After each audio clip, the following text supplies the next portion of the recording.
আসসালামু আলাইকুম বন্ধুরা, শুভ দুপুরের শুভেচ্ছা। বিরিয়ানি রান্নার রেসিপি নিয়ে চলে আসলাম হোসনারা কিচেনে।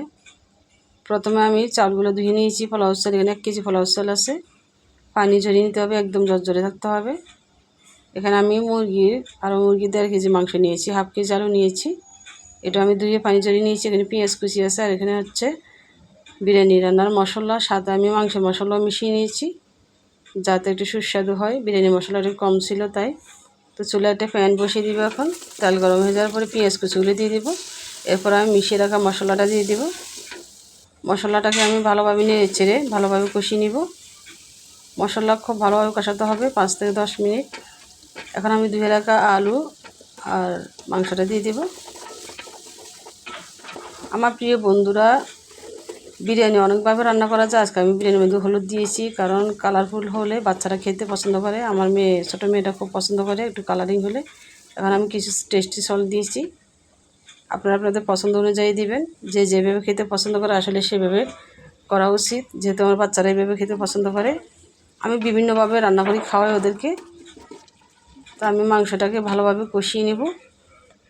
10 থেকে 15 মিনিট মাংসটা কষানোর পরে আমি এখন বিরিয়ানি চাউলটা দিয়ে দেবো। চিনি গুঁড়ো পোলাও চাল। চাউলটাকে ধোয়ার পরে ভালোভাবে পানি ঝরিয়ে নিতে হবে, একদম শুকনো করে নিতে হবে। আলাদাভাবে বিরিয়ানি রান্না করা খুবই কষ্টকর। তো একসাথে এভাবে রান্না করে ফেললে ঝামেলাটা কম হয়, খুবই অল্প সময়তে রান্না হয়ে যায়। সবসময় আসলে ঝামেলা করতে ভালো লাগে না। যে যেভাবে খেতে পছন্দ করে সেভাবে করা উচিত।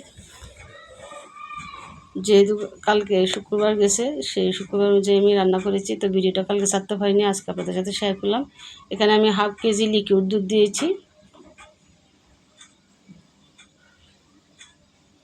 আর এই মগে 6 মগ পানি দিব, গরম পানি। অবশ্যই গরম পানি দিতে হবে।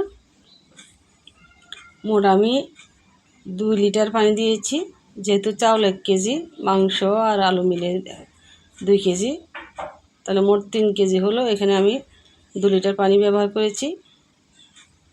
আপনারা আপনাদের চাল অনুযায়ী পানি কম বেশি বাড়িয়ে নিতে পারেন। এখন ঢাকনা দিয়ে ঢেকে দিয়েছি, ফিরে আসবো কিছুক্ষণ পর। বলক চলে আসছে, আমি একটু নেড়ে চেড়ে দিব। বিরিয়ানিটা আসলে ঝরঝরে হলে খুবই ভালো লাগে খেতে।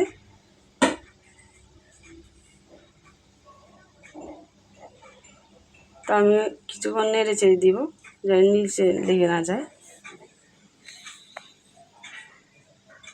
আমার প্রিয় বন্ধুরা, আমার ভিডিওগুলো আপনাদের কাছে কেমন লাগে অবশ্যই কমেন্টসের মাধ্যমে জানাবেন।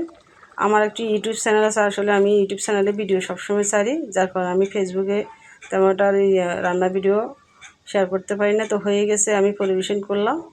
এই কালারটা যেহেতু হয়েছে, বাচ্চারা মজা করে খাবে। আল্লাহ হাফেজ, সবাই ভালো থাকবেন।